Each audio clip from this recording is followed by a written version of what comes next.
gejalanya apa aja sih kalau misalnya orang terserang dengan demam dengue ini? Gejalanya yang pertama ya namanya juga demam dengue. Gejala pertamanya ya pasti demam. Nah, tapi demamnya itu punya ciri khas. Demamnya itu biasanya mendadak langsung tinggi. Kalau diukur pakai termometer mungkin suhunya bisa 30 di atas 38,5 sampai bisa 40 derajat. Itu selama 3 hari berturut-turut. Terus tiba-tiba pada hari keempat demamnya itu tiba-tiba turun. Tapi pada saat demamnya turun itu kondisi orang yang terkena itu jadi makin lemas, terus makin ngedrop lah di hari keempat itu. Hari keempat kelima makin ngedrop, demamnya turun. Ya itu ciri khas demamnya dari demam dengue. Nah nanti hari ke-6 sama hari ke-7 itu biasanya demam naik lagi, cuman nggak terlalu tinggi. Tapi itu sudah masuk ke masa pemulihan. Nah itu tadi salah satu gejalanya yang nomor 1 demam ya. Terus yang kedua adalah nyeri-nyeri sendi. Terus bisa juga sakit kepala.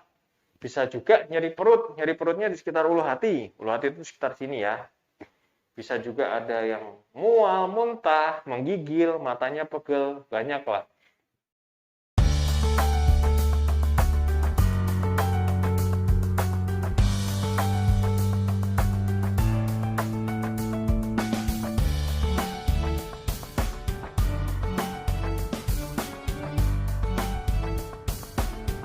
Tapi yang jadi satu ciri khas dari demam dengue itu sebenarnya secara teori dia demamnya khas.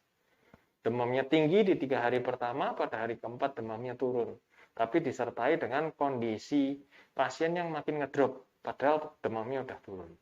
Oke, terus kita jawab lagi kalau ada yang nanya kayak gini. Dok, sebenarnya pasien kalau sakit demam dengue ini atau DBD ini perlu dirawat nggak sih?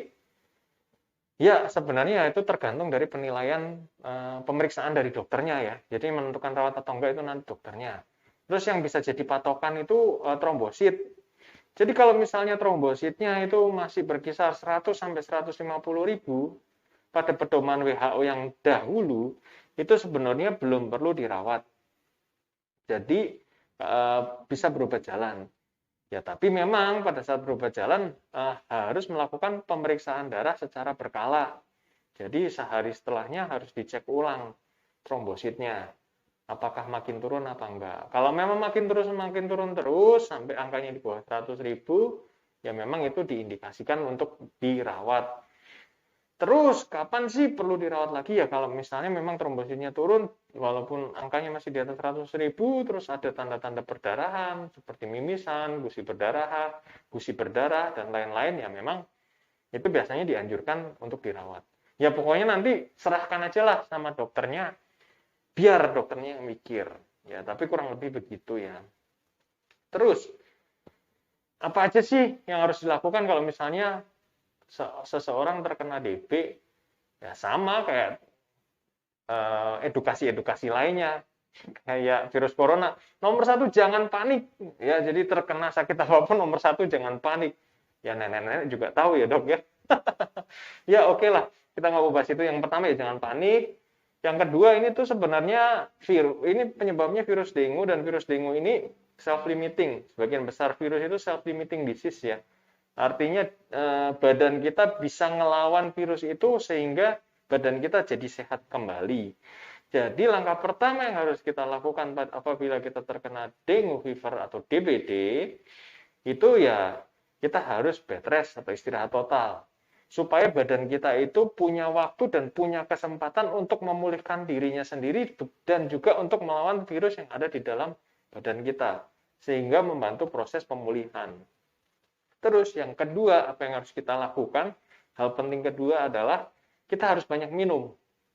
Karena apa? Kita udah belajar tadi. Yang pertama, bahwa virus dengue ini bikin cairan yang ada di pembuluh darah kita keluar ke jaringan. Jadi otomatis badan kita sebenarnya kekurangan cairan. Oleh karena itu kita harus banyak minum. Dok, minum jadi banyak kencing ya? Iya, nggak apa-apa. Justru itu menjadi indikasi yang bagus kalau misalnya kita banyak buang air kecil.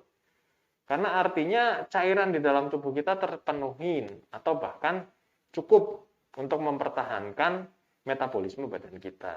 Ya, kurang lebih gitu. Terus, ini virus gimana sih pencegahannya? Kalau corona kan harus pakai masker, social physical distancing, gitu, jaga jarak sama orang. Kalau virus demam dengue ini, ya kita tahu penyebabnya adalah nyamuk.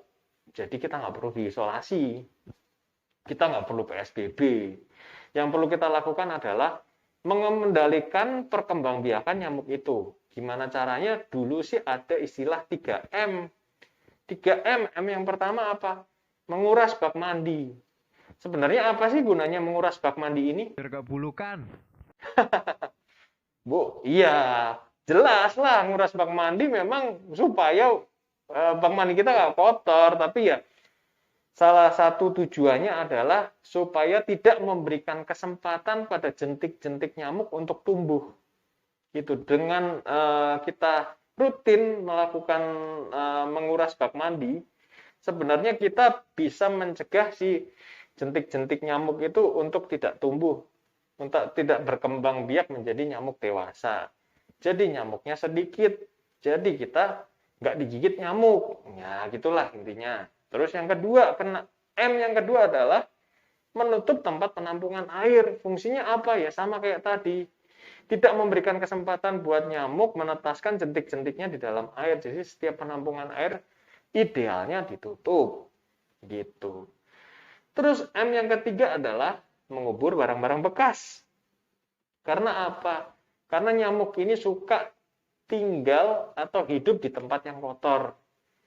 Jadinya ya dengan mengubur barang-barang bekas ini diharapkan nyamuk nggak pada kumpul dan nggak jadi sarang nyamuk, gitulah gampangannya. Oke. Terus pencegahan yang kedua apa? Pencegahan yang kedua itu kita harus menghindari gigitan nyamuk tentunya. Untuk menghindari gigitan nyamuk ya sudah banyak caranya ya. Kita bisa pakai semprotan nyamuk, kita bisa pakai obat nyamuk bakar, kita bisa pakai anti nyamuk oles. Yang ya intinya adalah mencegah supaya kita nggak digigit nyamuk. Gitu. Nah, karena ya tadi tempat membelahnya si virus ini, replikasinya virus ini ada di dalam tubuh nyamuk Aedes. Terus ada pertanyaan lagi. Kalau kita sakit demam dengue, itu sebenarnya ada makanan yang dipantang nggak sih? Nggak ada. Jadi sebenarnya pada saat kita terserang demam dengue ini ya nggak ada makanan yang dipantang. Karena ini virus, justru kita harus makan makanan cukup dengan gizi seimbang supaya badan kita lekas pulih. Ya, kalau bisa banyak konsumsi protein untuk membantu proses pemulihan. Terus ada pertanyaan lagi, jambu biji katanya bisa naikin trombosit, bisa nyembuhin dari demam dengue. Ya, sebenarnya ini masih dalam proses penelitian sih mengenai jambu biji ini. Jadi saya belum berani bilang banyak. Memang diyakini punya potensial untuk melawan si virus dengue ini. Cuman memang belum dijelaskan secara lanjut. Nah, terus ya kurang lebih seperti itu sih ya. Ya, kalau memang suka ya diminum aja itu.